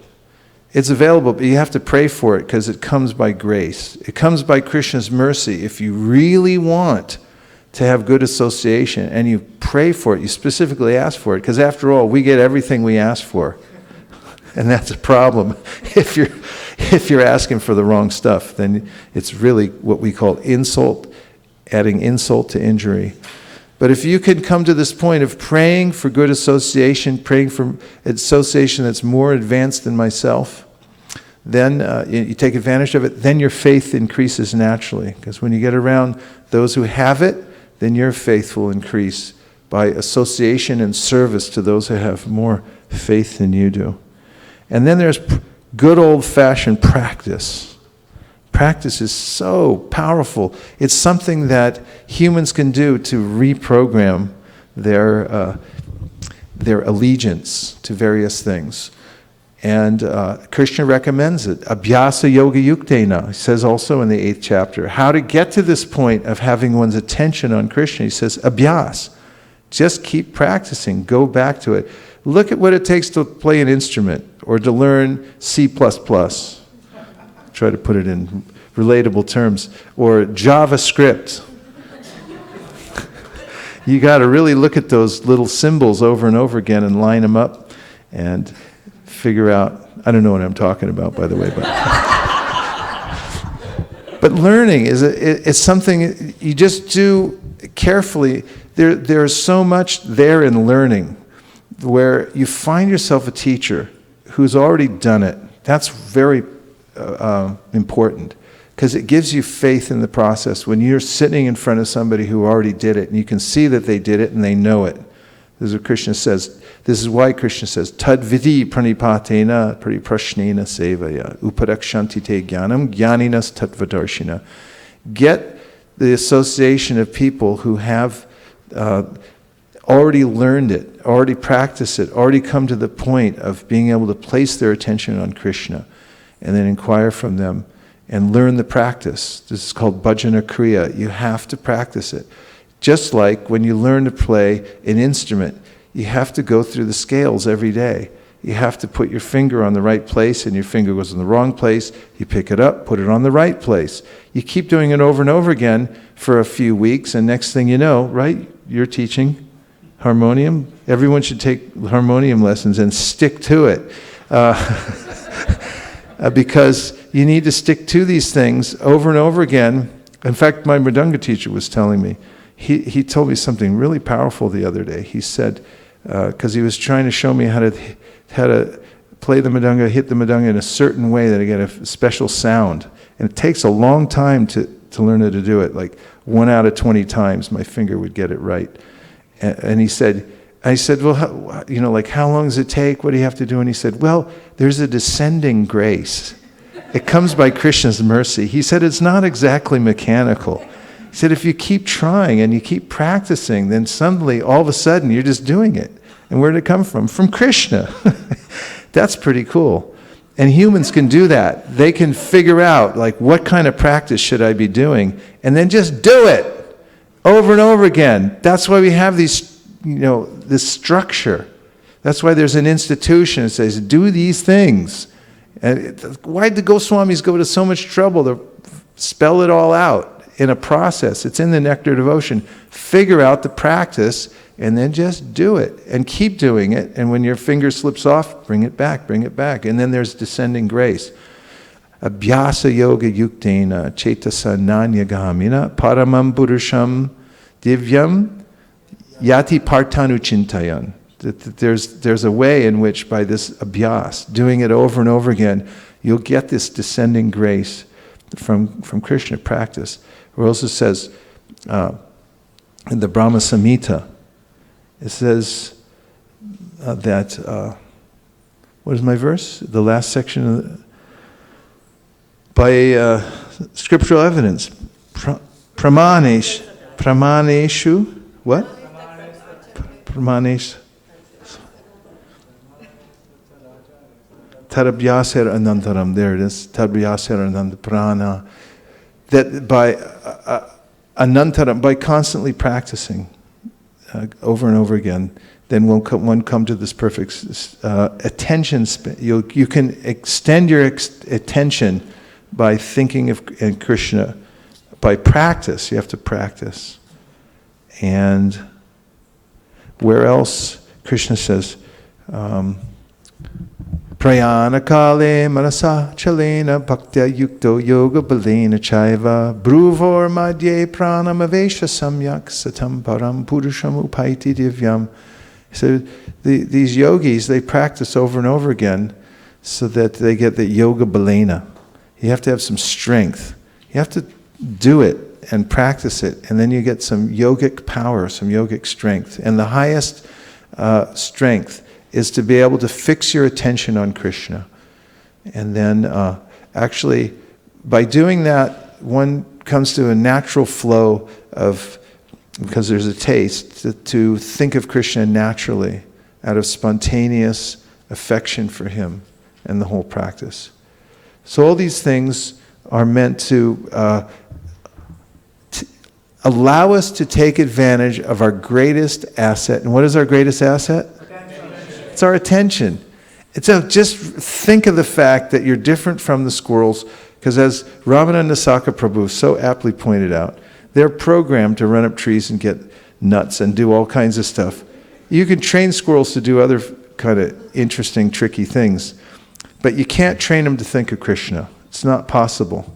But human beings can attain the perfection of life by using their highest, most important asset, which is their attention span, and using the methods of taking vows, developing faith by association, and practicing. How much do they practice? A lot. Got to practice a lot. How much? Yeah. How much do you practice? A lot. You got to practice a lot. If you want to advance in something, practice a lot.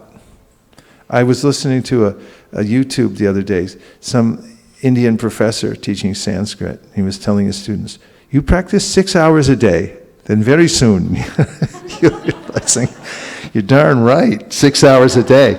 And those who are very serious about devotional service, they practice, not 6 hours a day, all day long they're practicing. It's just constantly practice. Keep practicing. It's a whole lifetime experience, and you can come to the perfect stage. There's nothing as encouraging as progress, is there? Get a little progress. So practice a lot. Practice a lot. If you practice a little, you go back to the music teacher and he goes, "Oh, you practiced a little. You practiced a little." Or you didn't practice at all. The music teacher knows right away. When I was a kid, I, like every other kid, started to learn how to play guitar. So I had this guitar. I had to go into Berkeley for my lessons from Lafayette, carry my guitar. Sometimes I'd hitchhike to get in there. And get in there. He was blind. He was a blind guitarist. And as soon as I'd start the lesson, he'd go, "Oh, you didn't practice." He didn't have to ask me, "Did you practice?" He just said, "Oh, you didn't practice, did you?" It's like he could tell immediately. It's such a... if you practice devotional service, if you practice your japa, you could tell the difference. Everybody can tell the difference if you practice japa. And if you don't practice, if you just do it mindlessly, without attention, you can go on for 1,000,000 years and you'll be in the same spot you were before. Got to give attention. Attention's so powerful. You can burn a hole in things with your attention if you focus it just right. Now we'll take a couple of reflections. Yes? So it seems that... So enthusiastic. So can't even wait for the mic. That's real utsahan. Okay, go ahead. So, attention, right? So it seems that it becomes very much inherent at a point that we are in a mode of urgency. Well, or we are. Oh, you mean when you're in emergency? When you're in the mode when there's a sense of urgency, then the attention comes. Attention is focused. Oh, in yeah. material world, I've seen it with my guys, with my friends. There is an examination coming closer. They would be just loitering around here and there, and they would not be having any attention span at all. And just to your point that you say it many times, you sit there, read it, nope, they wouldn't put their mind. But examination is just 2 days away. Just hunker down and then just start focusing, and they just don't move anywhere. So I've also realized this. Prabhupada has said many times in lectures that there should be a mode of urgency. in our mind, that mode of urgency, like Maharaj Parikshit had a mode of urgency, an emergency. That's, he felt, oh my God, I've got only 7 days, and I got to do something. What can I do, right? Yeah. So that seems to be putting ourselves, of course, the rest everything comes in place. Like, wow, yes, I take it, and then Shraddha, okay, because I've got this little time, and the adrenaline flows in. It's just like, to your point, somebody hiking, because they are really put in a spot that if they don't pay attention, they're going to die. And runner, right? He's running, and his adrenaline kicks in because I got to do it because he's in that spot, So he can't take, like a marathon runner. If you see like 18, 12 miles, whatever he's running, he'll be taking cool. But as he approaches the end point, he's going to put all his focus, and whoever wants to win, he wins. So Urgency. So to a point, I feel that there's one more attribute which would really help increase focus is the fear of, there is this emergency, the factor that, we don't have much time in this life. Yeah. That also seemed to help. Very nice point. The sense of urgency is actually a sign of advancement in devotional service called avyarta kalatvam. Interestingly, in the teachings of Chaitanya Mahaprabhu to Sanatana Goswami, he listed 9 symptoms of bhava. Bhava means it's a very advanced stage when the heart begins to soften and one develops this natural attraction for Krishna. And one of the symptoms of that is called avyarta kalatvam, in this sense of urgency. I don't want to waste a second. It's so valuable. Prabhupada mentions how Parikshit Maharaj had 7 days to live. And he said, we don't know if we have 7 seconds to live, but everyone's thinking, I have 7 millions of years to live. That's the kind of lazy mind where it's just like, I'll go do something else. But to fix one's mind, one has to have this sense of urgency, which can be cultivated, actually, in the beginning, by this kind of awareness that I'm Kamala Jala Jala Jivana Talamala. I'm like a little drop of water on a lotus that can slide off at any time, and don't take it for granted. Sometimes, I had this experience, and I was taking a nap, and I lie on my left side, and then I could hear my heart beating, and I just became aware of its beating, and I'm not doing anything to make it beat. And I'm thinking, if I'm not doing anything to make it beat, I can not do anything and it can just stop also. I have no real control over it. I realized, in that awareness, putting my attention into that, I became aware temporarily of my existential condition, which is that I'm temporarily here. I'm just lingering, and anytime I can slide off. So keeping that sense of urgency is very important. You make nice points. Very good. Yes? Thank you, Maharaj. The point of Shraddha I like very much, like how sometimes advanced devotee cultivate their heart, and being in their association, you just get shocked. Like yesterday, we had privilege of having Radhana Swami Maharaj in our campus, and then when he was leaving, then Kanka Mataji asking that where you want to sit, in the front or in the back. So then one of the devotee tell that front, and then Maharaj immediately told, whatever you say, I will just follow. So I can say that how they are always in the mood of being servant of servant, that they have cultivated, and just doesn't come like that. If the answer is from their heart, we can feel that. Yeah, I was just reading the other day about how you can pass a microphone over to Prikshori and one to Aditya. What was I saying? I was just reading the other day. Forget it. Go ahead. Hare Krishna, Prabhuji. Thank you very much for elaborating on this point of giving attention, because we have a lack of time in this world. But you also mentioned that we have a lazy mind, and sometimes until life hits us hard or we have some kind of experience, we don't understand that there's no time. And instead of learning from experience, what is the most effective way to convince our mind that, on a practical side, that there isn't that much time left, and that there's no other time better than now, to start focusing? Well, it is, I mean, there are artificial ways to do that, and that's why we build in vows, because there may be a way in which my mind is lazy, therefore I regulate it, because it wants to do whatever it wants to do and not be focused. And in that preparation, if we can carefully cultivate our practice, instead of doing it mindlessly, if we do it carefully, there's just really a thin veil that we can break through and become aware of our precarious situation. If you just think about it, be a little introspective. In the second canto of the Bhagavatam, Srila Prabhupada talks about how he said even a common man can become self-realized by introspection. If you just look within, take a little time to look within and see that you're getting intelligence from the Supersoul, and by the same token, if one can cultivate an understanding of one's precarious situation.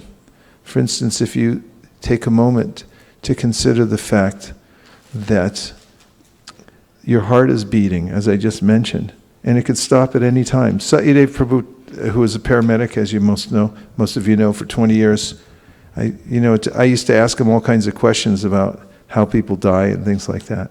That's our main topic of conversation. And you say, it's just mysterious. He used to tell us when we were having programs at my house every Thursday night, then every Friday night. He would come to those programs, and he was on the ambulance all week long. So he'd come in, and he'd always divulge, how someone died. Someone was driving down the freeway on the San Mateo Bridge. That's the 92, going east, and she was driving one of those pickup trucks, and there was a metal bar in the road that just got kicked up from the wheel and came up through the car, and she was impaled by that. That's how she was driving at 80 miles an hour without, just in 1 second, and she died. And I asked him about, why the heart stops, and he says, sometimes it just stops. In fact, it's a miracle that it's going at all.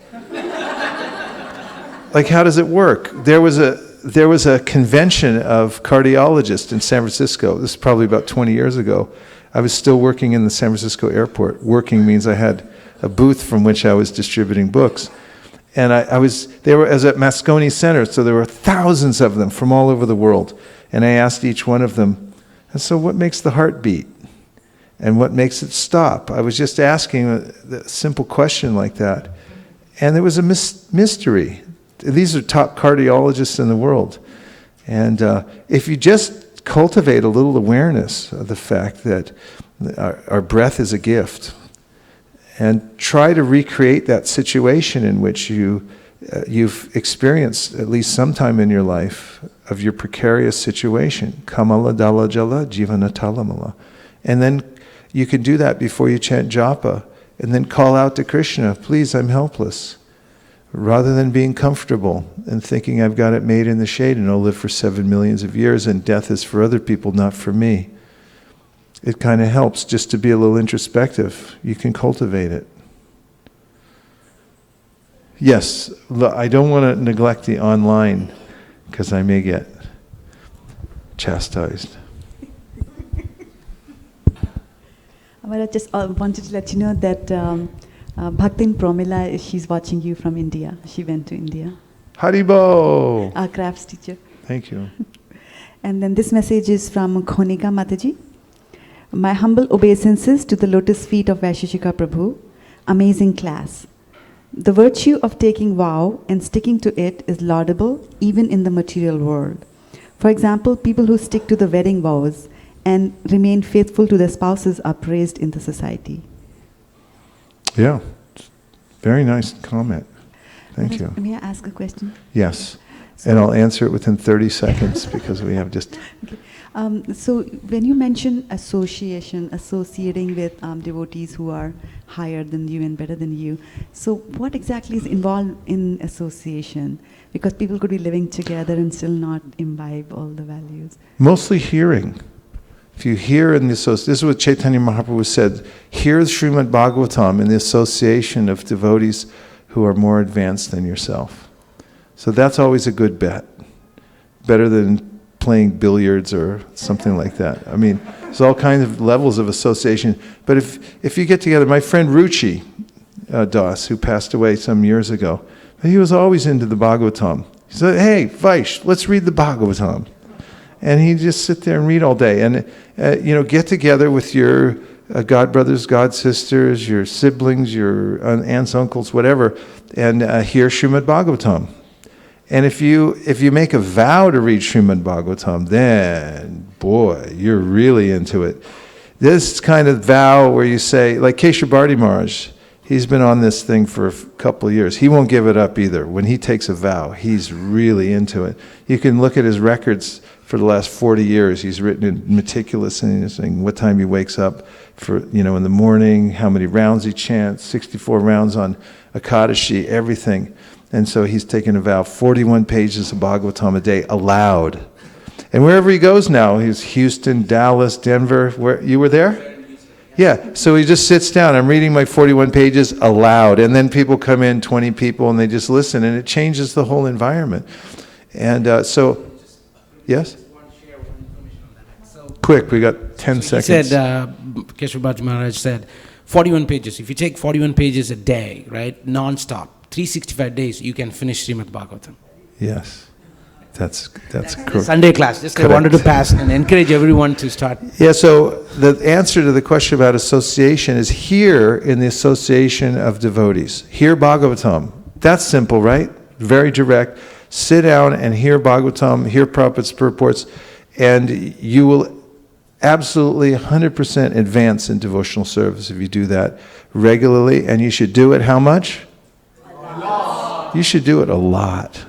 And the more you can do it, the better you are. And also counterbalance it with go out to the Haight-Ashbury and distribute Bhagavad Gita and Srimad Bhagavatam to people. And then that combination of those two things will make you advance in devotional service and come to the perfect stage of life and be able to use your highest asset, which is your attention. Gaur Premanande Haribo. And let's offer our obeisances to everybody online. Vansha kalpadrivishcha kripasinabhevacha patitanam pavanebhyo vaishnavebhyo namo namaha. And now we're going to transfer our attention to the deities. And we'll meditate on them by singing this beautiful song, which is meant to remind us of their mercy, beauty, and opulence. Hare Krishna. Srila Prabhupada ki, Gaur Bhaktivinoda ki.